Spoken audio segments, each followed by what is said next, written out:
this is not Kierkegaard's quote at all. I'm making this up. But we can take Descartes' famous quote, I think, therefore I am. If we were to apply that to Kierkegaard, he would say, I choose, therefore I am.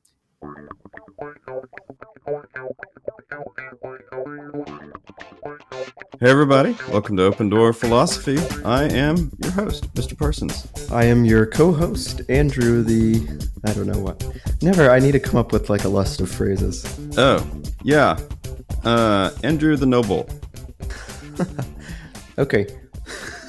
Well, I mean, I can't say host and you say co-host. We're both co-hosts. I suppose that's true. I am also a host. That sounds like I'm a parasite though, like... Yeah, I'm a host, you're a host. Yeah. It's like, Aliens or something. The movie Aliens. It sounds a little creepy. Never seen that movie.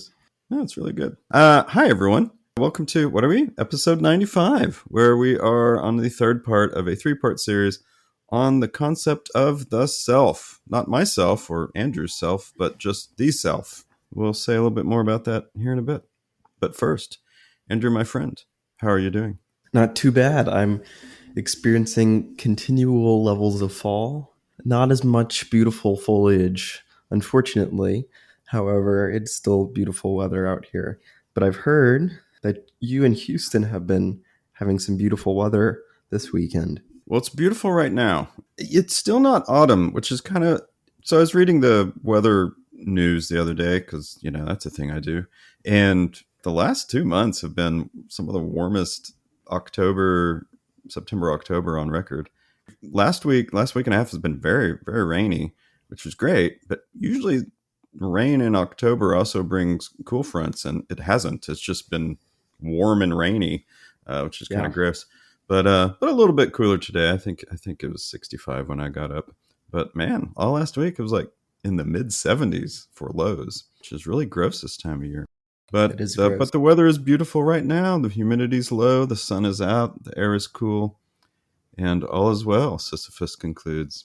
I was just blowing out a candle. I'm sorry. Oh, getting a little aromatherapy going on? I'm trying it, I'm trying to get some fall scents. Is it like a pumpkin spice candle? I do have a pumpkin spice candle, but this was a white bean scent.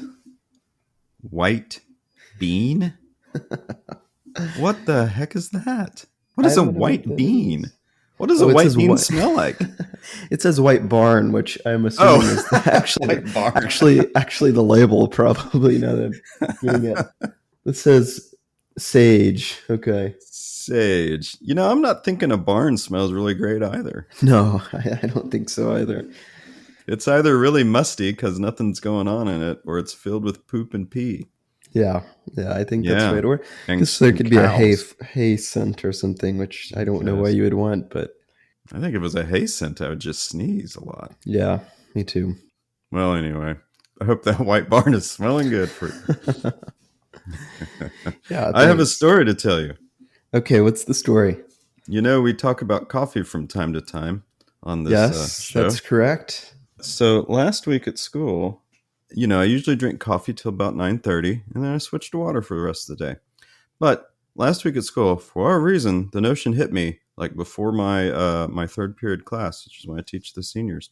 I was like, I think I want a cup of coffee, in addition to what I'd already drank. So there's a Keurig in the building next to my classroom, and I don't have any Keurig cups because I don't drink Keurig coffee. But I go down there with my coffee mug, and I talk to my friend. I'm like, hey, I'd like a cup of coffee, and he's like, oh yeah, here's the Keurig, and there were some Starbucks pods, right? So, and I use that, I identified as Starbucks pods specifically so listeners will know that this pod of coffee was not like some generic off-brand sort of coffee, right? So I make my cup of coffee, and then I go into class. And I'm beginning to talk with the students about, whatever we talk about at the beginning of class. And in between saying things, I take a sip. And then I exclaimed loudly, oh my God, this is awful. And then I guess it was funny because my students were cracking up. I'm like, no, this is terrible. And I took another sip, and I made, one of my classic faces. I'm like, yeah, yeah, confirmed. This is a terrible cup of coffee. And so I've come up with a theory. What's the theory? This is my theory. So, as all things have, a Keurig has a particular nature, as does, I suppose, Keurig coffee. And if we're to think of coffee on a scale of 1 to 5 stars, by the very nature Oh, of no. a Keurig and a Keurig cup of coffee, in its most ideal form, could not be above anything higher than a 3 star. 3 star. The cup I had was definitely 1 star. That was horrible. But I don't think a Keurig can produce a cup of coffee that would be considered any better than a 3 star cup of coffee. Really? It Wow. was horrible. Now, I've had Wow. Keurig coffee, but this is not the first time I've had Keurig coffee. But it's been some time. And I'm a bit of a snob. Grind my own beans. I don't make my own beans or roast my own beans. Are they white beans? But I grind them fresh every morning. Got a French press. That's how I do it. But yeah, yikes! That was it was a horrible cup of coffee, and it lingers with me. It's awful. Wow. It terrifies me at night. I get the night sweats. That's funny. Oh my goodness. Yeah, I think so. Yeah. I need to develop my palate like yours. I don't know if I'd be able Mm. to tell or tasted anything, but that's funny. Well, I did think, I was like, okay, so let's say I'm going to try to convince someone that coffee is something good, tasteful, that you would want to drink. I was thinking about this. I might have even been thinking about you, Andrew. And I'm like, if this cup of coffee is their introduction to coffee, what coffee tastes like, they would never touch coffee again. Is that seriously what you were thinking? Yes, it was. I'm like, if this is the first cup of coffee I ever drank in my life, I'd be like, no, God, why do people drink this? Oh, And yeah. I would That probably must have never been try really it again. bad. It Oh was my not good. gosh. It was not good. Ah. I mean, you could identify it as a cup of coffee. Anyway, I digress. Well, I don't really know how to transition that into this, but I thought I had something on the tip of my tongue, but that's too bad. You guys need to figure that out. You maybe a portable espresso machine or something. Well, my friend felt bad, and I don't know why he did, because it's not like he did anything here. But, he was offering me, I have these other K cups in my office. You should try one of these. Would you like another cup of coffee? I'm like, no. Never Please again. no. Yeah. Anyway, you're right. There's no good segue to talking about the self. Although this week we were talking about the existentialists, and you might say my experience of the coffee helped form who I am. I Oh, like there we it. go. There we I go. like that.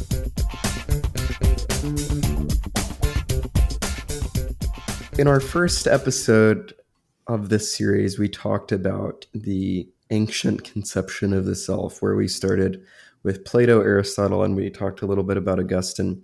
The key point and takeaway from those episodes was, I guess there was, well, how did we contrast it? We did a bit of a duality portion, a connected duality portion, where the self had sometimes an more intimate relation with the body, although in Plato that distinction was probably not as connected as we saw in Aristotle and Augustine. But what we saw was that the self was perhaps part of a soul that had some intrinsic qualities to it that perhaps was influenced or manifested throughout the body. So we could see that an individual's occupation in the world, although it could influence the self had some qualities that pre-existed its body coming into the world and would influence how the body, I guess, was formed and what it had to do. I think we brought up an example of a 13th century farmer or something, and its relation to thinking of itself as its own connection to the society as well. So we could see that these ancients might have thought that they were more socially connected and influenced by society, but they probably would not have thought, as we kind of got to the top of the slide last time, that you could really create yourself and your own identity. Back then, the self was had immutable characteristics that pre-existed and really, really influenced what you would become. Right. So ancient and medieval, there's a self. That self is a soul, and that soul is immortal. In the modern era, the self begins to abstract, and I'm going to separate early modern from late modern. So really what we talked about is what I would call early modern. And that's going to be our French philosopher Descartes and our Scottish philosopher David Hume. And in the modern era, the self begins to abstract. And by that I mean it becomes even more formless than perhaps it was conceived before.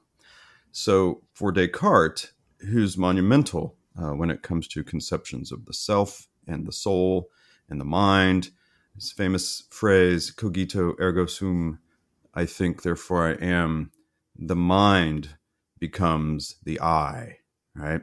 The mind is separate from the body, and the mind is what is the self. The body is not. The That's right. body is like a vessel that carries the self around, and the body can give you incorrect information. So the one thing you can rely on is that your mind, the I, the cogito, you can know that it exists because you're That's thinking right. that it exists, right? And then we move on about a century later to David Hume, and he talks about how the self is really just a bundle of perceptions, is the phrase.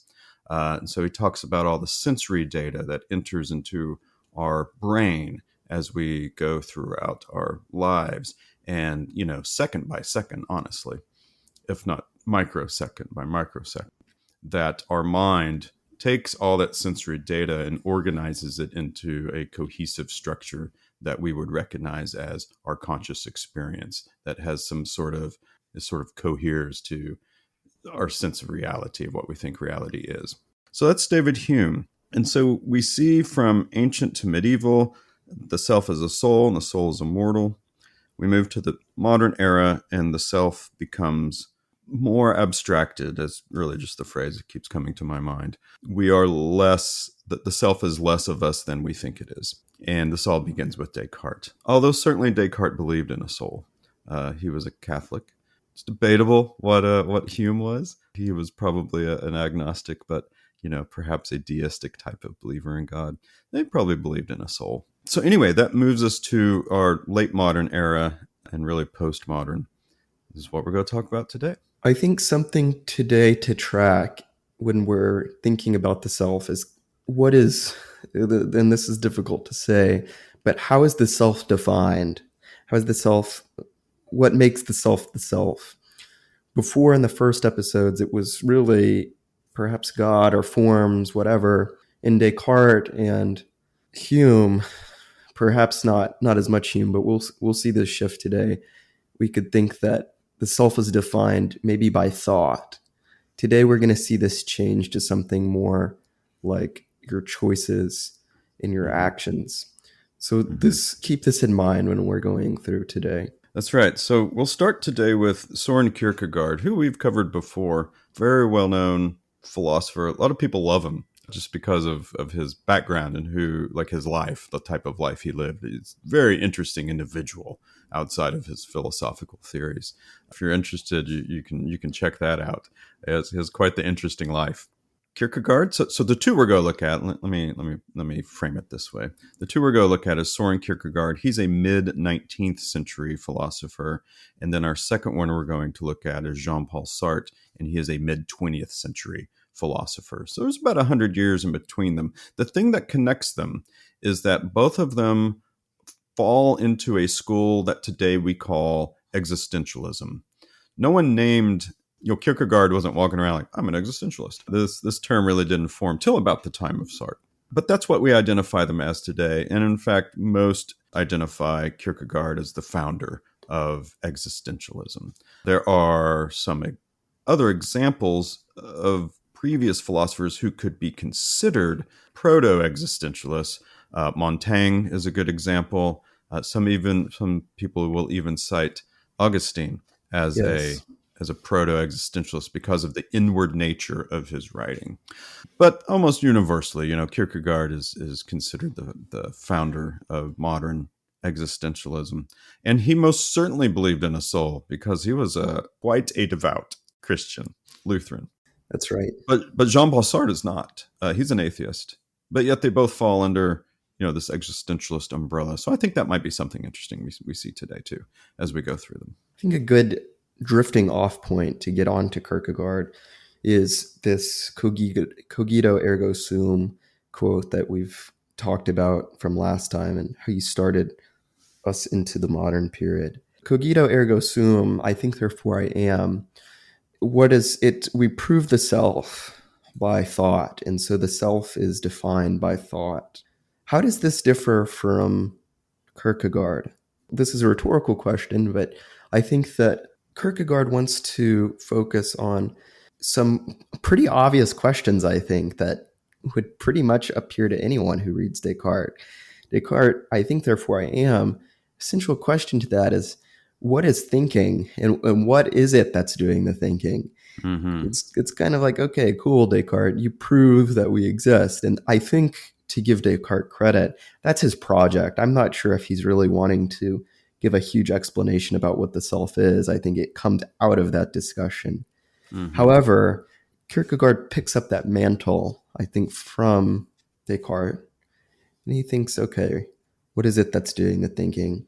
So unlike Descartes, who's defining the self through detached thoughts, Kierkegaard is thinking about the self's engagement, looking at the self's engagement with choices and actions in their lives. There's also some historical development in terms of thought that's important to talk about Kierkegaard and why he held the views he held. And when I say that the self became more abstracted in the modern era, this is the thing that really bothers Kierkegaard, is that by the time we get past Hume, there's other philosophers, of course, and along comes a guy named Hegel. And he, without going into his philosophy of any type of depth, he believed that more so that the individual is not as important as the collective whole. And that's not a utilitarian type of argument or anything. Hegel wasn't interested in that project. He was more interested in this idea that he called the world soul, which sort of like dissolved the individual. And so Kierkegaard is really kind of writing in reaction to Hegel. But Hegel's view is like an extension of this 250 year long progression of the idea of the self. The point where like the self is so abstracted with Hegel that it almost doesn't even exist. What's important is this world soul, right? That we're all little tiny parts of. Kierkegaard hits the brakes and says, okay, we're not going any further here. The individual is important. And that's where he takes off on his project that we'll talk about. That's right. That's great. When we're thinking about Kierkegaard too, I'm trying to think of a good example. For Kierkegaard, it's that, and this is, of course, very existentialist. So we're not becoming ourselves, and that's a loaded word, becoming ourselves. But our self isn't created by potentiality, which is this big Aristotelian concept. It's, as we've been saying, it's the choices. And I think this is not a foreign concept to many people. One thing you can think about is, and this is perhaps a good thought experiment for this, is think about one choice or decision that you made that changed the course of your life and changed how you view yourself in the world. I think that we can all do this or think about this. And this is kind of his point. It's that the self is created through these important choices that we make and how we're influenced and impacted by them. And not only by our choices, but the people who came before us. So here's this quote that I've been thinking about. And I don't know if it's a great quote for this, but it does sound very Kierkegaardian to me when I was researching this episode. It's from the movie Batman Begins. And he says, and it's a very dramatic moment in the movie, but he says, it's not who I am underneath, but what I do that defines me. Mm-hmm. And I think that sounds very Kierkegaardian to me, that it's actions that are defining him, like he says. not his past or where he's from, but what he's doing that's changing his self and who he is. That's a great example, Andrew. You're right. It's very existentialist. It's very Kierkegaardian. Kierkegaard doesn't quite use this phrase. It's more Nietzschean, but we are constantly becoming. We're That's constantly right. becoming. And the way that we become is through the actions and the choices that we make. It's not what we think and it's not what our intentions are. It's what we do. It's how we That's right. are in the world. We are in context all the time. And we can't escape that, according to the existentialists. And so Kierkegaard has this, and this is kind of a pieced together quote, but Kierkegaard has this quote he says, "Who I am, myself, is identical with my existence, and by choosing, I am." Right? By choosing, I am. And that's exactly what your Batman quote is saying, right? In fact, this is not Kierkegaard's quote at all. I'm making this up. But we can take Descartes' famous quote, "I think, therefore I am." If we were to apply that to Kierkegaard, he would say, "I choose, therefore I am." It is the choice, the action in the world that makes yourself the self that you are right now. Absolutely. Let me bring up one more example for this, but I think it's a good one. And it's from Lord of the Rings or from The Hobbit. You know, these people these hobbits at the beginning of the story, through their choices throughout to choose to go on this adventure, to choose to stay with it, blah, blah, blah, blah, blah. At the beginning and at the end of the book, they're completely different people. Mm. Unsurprisingly, I think, and I Mm-hmm. think that makes a lot of sense to us that if you choose to go through something, if you choose to go through something very difficult, you're completely changed by that. Mm. And I wonder what previous thinkers would say about something, because I think that's quite a obvious point for us today. I don't know if perhaps if we have time at the end, we can talk about that a little bit more, but something to think about. That's right. Well, one of the examples I use sometimes when I talk about the self, and I may have done this in one of our previous episodes, is this exclamation of, "I just wasn't being myself." Right. So let's say you get angry, you lash out at someone. Oh, and then then the clouds clear and you're clear headed again. Whatever this moment of rage is over with, and you're just like, "Oh my Yeah, gosh, I'm so sorry. I wasn't being myself." When we say that, what we're saying is there's some type of essential self or something that is at least that's deeper right. beneath the surface of these emotions that we're having. Whereas the existentialists will say, no, that's actually something you did. Like you treated that person horribly with your words, and that's who you are. That's tough. Yeah, I gotta say that's tough because emotions are complex. Of course, the existentialists will say, but that isn't who you need to stay being. You can also become something else. We're constantly becoming. no, I think that in the previous thinkers, I think that there is a process of becoming. There is a process of becoming with our previous thinkers that we thought about, but it's something becoming who you were meant to be. Mm, This is mm, you're becoming continually not who you are, but who you will be. And it mm-hmm, sounds a little complicated, but I think that's right. It's that in Aristotle, Plato, Augustine, maybe a little Descartes too, but perhaps not. We're becoming who we are. We're becoming, mm-hmm. period. Full end of stop. Let me just bring this up, and I think this is where we're going. And then, but for Kierkegaard, when he says that who I am is identical with my existence and what I'm choosing, the self it's not existing, I don't think, in an abstract sense. You're like a Mm-hmm. culmination of a big ball of, and this is similar but it's different from Hume. You're a combination of, you are your actions, your choices, what you do in the world and how you exist. Every act of choosing, it's affirming your existence in the world. That's that quote, "I choose, therefore I am." Yeah, and I don't want listeners to think that existentialism purports that the thing we are in the very moment is who we are. Past choices matter Yeah. to the existentialist. That those past choices are choices, and those help develop the concept of who you are. Their point is that you're not trapped in that. Yep. and you can become, in fact, in a sort of Nietzschean way, you can overcome Yep, yourself. You know, that's right. so it's not that there's no foundation as to kind of like who yourself is. There is a foundation, but that foundation is formed by the choices you make in the past. That's So right. it's not, yeah, it's not like, you know, we're just this constant frenetic little ball of energy that That's is right. changing by the moment, and like nothing that happens in the past is not important.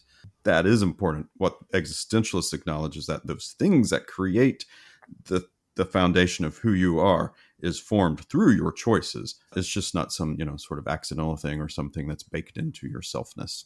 It's your choices. So Absolutely. And this is a big difference too, is that it's the passivity of the past versus the action of the the well, the past. I don't mean of your life. The passivity is the previous philosophers. I think, therefore, I am. Well, that's not a good example actually. But for Kierkegaard, it's an active concept. We're actively becoming. In the past, it's a passive concept. You're not choosing anything. You're having the capacities like intelligence and potential. All of these things are working through you to become yourself. Here, it's active. this next idea will be much more fuller Yeah, with Sartre, but there's a big emphasis on responsibility too. right. You are responsible for the self that you are, which is either terrifying or encouraging. But it's just like there's not some plan that there's not some, you know, blueprint out there that you're moving towards, that you're destined to be or something like that. Every choice is your own choice, and you're responsible for those choices. So there's a great deal of weight that comes with that. But also, I think, especially for existentialist thinkers, a great deal of freedom that comes with that as well. Absolutely. And we're going to talk about this later, but you have this quote up that perfectly, I think, encapsulate this. You are your life and nothing else. Mm, That's a Sartre quote from Sartre, whatever. But both philosophers here believe that we are who we are is inseparable from what we do. Nothing right. is hidden inside of us. It's constantly being shaped by the choices of, our Hmm. choices. You know, you said Sartre. I asked my friend who speaks French, is it Sartre or is it Sartre? Because I've heard it both ways many Yes. times. And she said Sartre's totally fine, no issues with that whatsoever. If you speak French, the Sartre, the tra at the end, which isn't tra, it's more like tra. I didn't speak French, but it's not as hard as Sartre. uh, But anyway, the T isn't as hard. Sartre. But if you speak French, it's going to sound more like Sartre. Of course, it doesn't sound like that at all because I'm an English speaker and I don't have the accent for that. But Yeah. that's where the Sartre comes from is Huh. Interesting. actual French pronunciation. Huh. Oh, and I had another question for you. Actually, I've been thinking about this for weeks, and I've always wanted an opportunity. Okay, it's time to settle this, man. I say Augustine, and you say Augustine. Which one's right? I don't remember why. How do you say it? What do you say? Augustine. You're not alone in Augustine. calling him Augustine. I mean, that's No, I totally, know. I know. yeah, I know. I think all of the Catholics that I know say Augustine, but I'm not sure. huh, I think in the Latin it's closer to Augustine, but I'm not sure. I don't sure. remember. I mean, both are I do. totally acceptable. Yeah, of I just, course, of course. I've just always noticed that anytime we talk about him, I say it one way and you say it the other way, and I it's just remember kind of this. amusing to me. No, I thought about this before. I don't know why. Let's see. Let's see if I can find this. This online says the only difference I have noticed is that Roman Catholic speakers are more likely to say Augustine. Isn't Hmm, that funny? it I don't is. know if that's true. It says in classical Latin, which Augustine or Augustine himself would probably never have spoken, the stress is usually on the second last syllable and never on the last syllable. So Aurelius Augustine Hipponinus is Aurelius Augustinus Hipponinus. I don't know what that's supposed to mean. Anyways, All right. Well, I don't. there Yeah. it's settled. Okay. Well, that was a nice little bird walk. All Yeah. right. All right, so we get to our boy Jean-Paul Sartre, mid 20th century philosopher. He actually died in 1980, I believe it was. But the majority of his really influential work that he's known for was written in the 1930s and 1940s and a bit into the 50s. So we'll just call him a mid 20th century philosopher. A great deal of his view of philosophy comes from his experience as a Frenchman in World War II. In fact, he was a POW for a short while. So all that's very important, in terms of kind of understanding his background. He's an existentialist in the sense that we are free to make the choices that we make. He's a libertarian, absolute free will, and we are responsible for our choices. He doesn't let anyone off the hook. So it's all about responsibility and choice for Sartre. You're on the hook for it. And so this idea of action in the world and that becoming yourself is obviously intimately linked with this idea. But he gets a bit more into the idea of consciousness than Kierkegaard does, and certainly by mid 20th century, especially psychologically, we're really talking about this concept of consciousness. And if we're going to link the soul to this, certainly there are billions of people on the planet that believe that we have a soul. The question is it sort of the ancient conception of the soul, whereas it's the sort of generic, featureless type of essence that's you? Or is the soul your consciousness? And I think today a lot of people associate consciousness with soul. In other words, if we're thinking from the Christian perspective, it's always interesting to discuss this with people. If we say the soul migrates out of the body, transcends the death of the body, what is that soul now? Is it your consciousness? Are you aware that you are you? In this afterlife conception. So the soul and consciousness really get kind of intimately linked. But Sartre does not believe in a soul. He's an atheist. So he's more concerned about this action in the world and this self and consciousness and how those things are unified.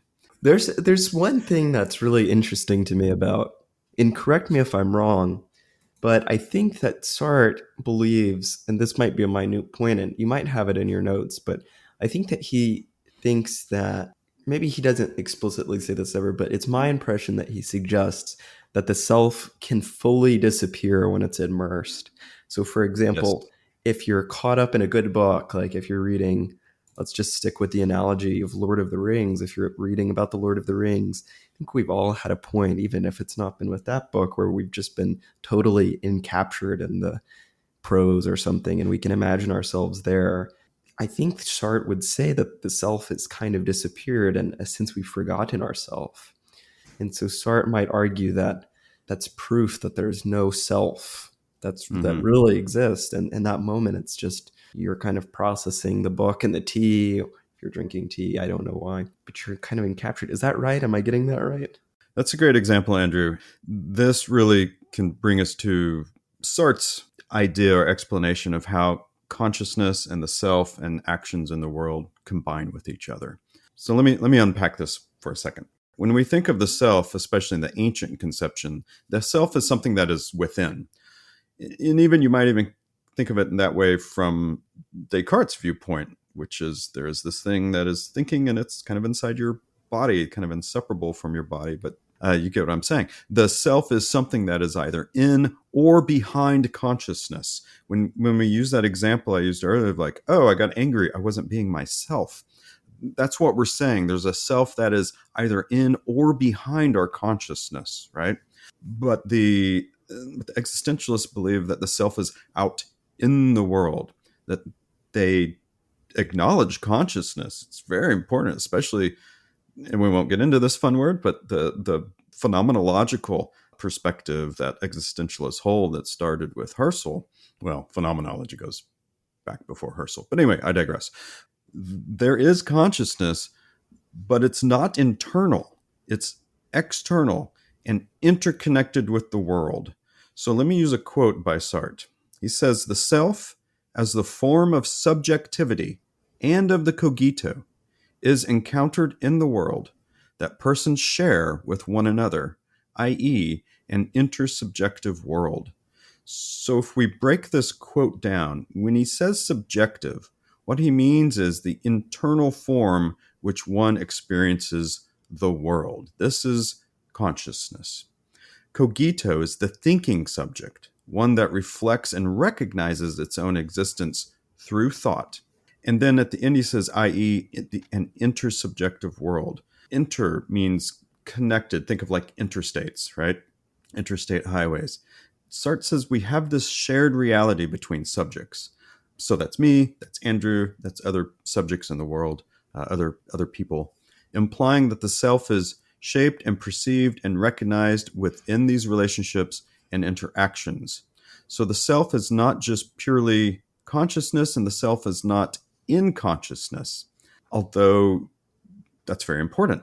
The self is in and realized through existence. How That's you right. interact with the world, how you live your life, and how you exist with others. And so sometimes, the topic of the self will sometimes be called the self and the other, because this existentialist point that they make, that the other is also part of what constitutes the self. That's right. And for Sartre, I think this is right, and you feel free to correct me, but I think that there's no true self until we engage with the world. And consciousness, or what we think of as consciousness, itself is kind of a byproduct of being in the world. It's not Hmm. some separate thing. So there's some connectivity there. I think also is like you're saying, where the self is shared through our relationships with the world, Hmm. our identity. Plausibly, I think it's plausible. It's created through these our interactions between people, our relationships, our actions and our doings, what we're reading, not just through our internal thoughts, not just becoming through our minds and reflecting on our actions. You might have this example too. I think I have it in here. I'm not sure if you have it in yours, but credit to you. Say that we're thinking about when we're a kid or something, and I think I came up with this, although it could be, let me check if you have it, but I think I came up with this. The other example I have is running after a bus. Okay, that's perfect. That's perfect. Okay, so I was thinking of dropping an ice cream cone, but this works, I think, even better. You're you're running after a bus, and I think we can relate to this. And I see some kids do it in the morning outside of my apartment, so I think it's kind of funny. But when we're chasing a bus, you're purely focused on chasing the bus, not you thinking about you chasing the bus, just running. You're focused on running after the bus, obviously. And the sense of self that comes after, maybe your humiliation or whatever, or you reflecting upon running after the bus, that comes after the action when you're reflecting on it, not during the action itself. And I think this shows us that the self, it's not an ongoing thing in the moment. We're not narrating that moment in our head, but it emerges after. It emerges after our actions. And so it's a plausible case, that our self is created through our actions after we reflect on them. That's right. When you're running after the bus, you're not thinking to yourself, "Oh my Yeah. gosh, I'm running after a bus." How absurd is this? Yeah. It's just pure got to get that Right. bus. And this goes back to your other example of becoming engrossed in reading a book. You kind of lose yourself when you're reading the Right. book. You're not sitting there with the book thinking to yourself, I am reading a Right. book. I am tasting tea. I am comfortable in this chair. I mean, those thoughts may eventually float through your head, but you're not saying these types of things. Your sense of self becomes a bit lost when you become engrossed in anything, Absolutely. whether that's a movie, a book, tons of examples. So what you say is exactly right. Consciousness emerges by being conscious of the world and choosing how to relate to that world, Right. right? And that's when the self emerges. That's when consciousness emerges. You're really not conscious of things until you become conscious. This is a totally different topic, but in terms of the topic, well, I guess it's not different. It is a topic of consciousness. I think it's Susan Blackmore who gave this example once, talking about consciousness as being sort of an illusion. Hmm. She says, you aren't really aware of consciousness until you think about the fact that you're aware of That's right. consciousness. It's something that's happening until you stop, and she's, in this article I'm familiar, I'm thinking of, she's like, okay, stop for a moment here and just think about the fact that you are conscious. Yeah. And now stopping and thinking about the fact that you're conscious, you realize suddenly that you're conscious. Although, this stuff has been going on the whole Yep. time. That's wonderful. Yeah. Now the problem is, well, not the problem. Now the question is, what do we do with this? Right? There's a lot of it that seems plausible to Yep. me. So what are the implications in terms of the soul?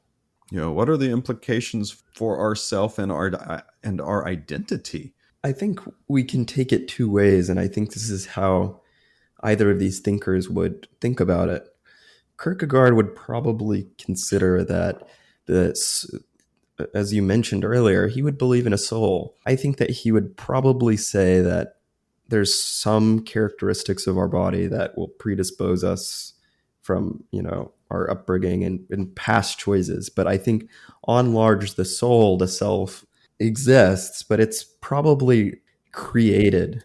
It's existing, but it's like a blank sheet that's created and written on and formed through your choices and through your actions. For Sartre, I don't think he would want to go there. I don't know if he would even say there's nothing in us that's a self. It's just us, or I don't know exactly where he would put it, but I don't think he would put it on a soul. Rather, he would say changing constantly. And our mind probably is what he would call it, is always changing. It's becoming. And I don't think he would say that would even be there until we interact with the world. We actually form ourself. It's something that wouldn't exist. It's formed after we've been in the world for a certain amount of time. What would you say about it? Well, I think another interesting implication is that of ethics. The thing about this particular existential viewpoint is it does place an importance on the other. It really rejects this idea of solipsism. Yes. Now, we can get into like, oh, well, there are others, but how do we know that they have minds, and all this sort of stuff. But we're talking about we become ourselves by the actions that we take in the world, and those actions are reflected back to us. We take those actions oftentimes in conjunction with others, and then our actions are in a way reflected back to us by those others. And that in part develops the self. And so, although there's no real ethical or moral mandates that come out of this, it does place an emphasis on the importance of others. And I think that in and of itself is an interesting implication It is. of this particular theory. It is. Yeah. Absolutely.